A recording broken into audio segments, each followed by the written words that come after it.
doing a fun experiment using all of these ingredients right here. But first let's review and see if we can remember what a solid, liquid, and a gas is. So can you tell me, which one is this? Liquid. Liquid. What about this one? Liquid. Liquid. And this one? Liquid. Liquid. Oops. This one? That's salt, so it's a Solid. Solid. Yep. And the sugar?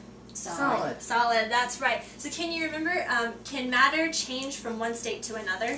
Yeah. Yes. Yes, very good. And one possible change is actually called a physical change. And it's a change in matter from what to what, do you think? Liquid to a solid? Yes, a liquid to a solid. Now, can you guys give me an example? Ice cream? Water freezing. Yes, ice cream or even water freezing. And when water freezes into ice, the temperature changes. So when that temperature changes to freeze, that's called the freezing point. Now, can you guys tell me what temperature water freezes? 32. 32 degrees Fahrenheit. There's also a temperature it freezes in Celsius. What do you think that is? 0. 0. Very good. Now, is there a way that we can make it lower? Can we change that temperature to be lower? Is there something we can add?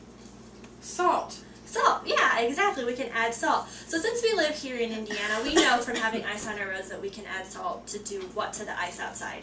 Melt it. It melts it, exactly. And it also causes the ice to get colder. So by adding that salt, it changes the freezing point, and it causes the ice to have a different freezing point. So it has to be a temperature lower than 32 for it to freeze, which is happening with the salt.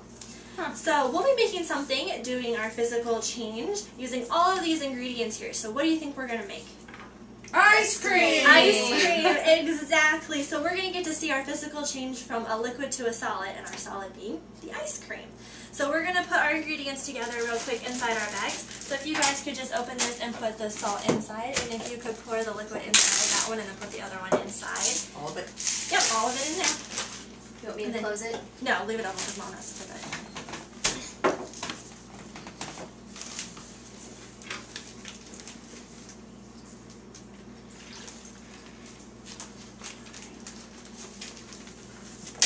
And then once we get all this stuff inside our bag, we're going to shake it real quick.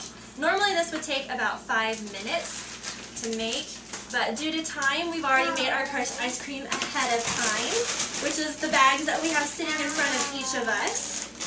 So if you guys would like, go ahead and give them a quick shake. We would normally wear gloves. You guys can put those on if you like, or you can just shake them real quick. Just to make sure that they're done.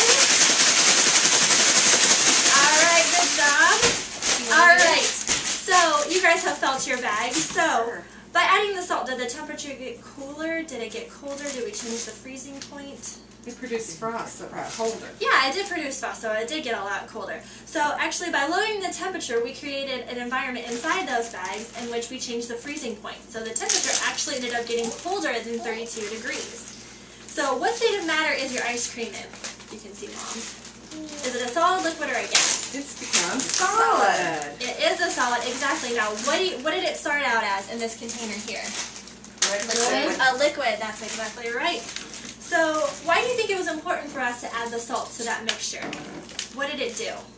It made it Froze freeze the quicker. ice cream. It caused it to get colder, and it froze it, so it made the ice cream a lot quicker. Exactly. So now we get to eat our ice cream, and thanks for helping me out.